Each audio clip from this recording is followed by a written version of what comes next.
স্মৃতি হয়ে থাকা শৈশব পাইনি আমি, কৈশোরেও দেখেছি অভাব। 3টে ডিমের কারিতে 7 জনের ডিনার হয়েছে এই বাড়িতে অহরহ। অঙ্ক খাতা ফুরালেও অপেক্ষা করে থাকতে হতো বাবার পরের মাসের বেতনের জন্য। নুন আনতে পান্তা ফুরোনোটা যখন বুঝতে শিখলাম, তখনও যৌবনের হাতছানি পাইনি আমি। অর্থ উপার্জনের নেশা হাতছানি দিত বারবার। দুর্গাপূজায় বেলুন আর ঘুগনির দোকান দিতাম ওপাড়ার হ্যাবলার সাথে।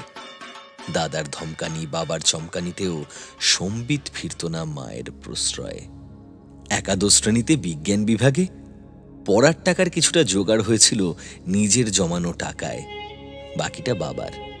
টিউশন পড়িয়ে হাত খরচ জোগাড়, উচ্চ মাধ্যমিক গড়িয়ে যাওয়া, স্নাতকে ভর্তি সম্পূর্ণ নিজ খরচায়। বাবার মৃত্যু, ফ্যামিলি বিভাজন, রাজনীতিতে হাতে খড়ি, সবই যৌবনের লেলিহান শিখায়। পুড়ে খাক হয়ে গেছে যৌবন, ডিগ্রিতেও পায়নি তার পূর্ণতা। কেরানির চাকরিও জোটেনি কপালে।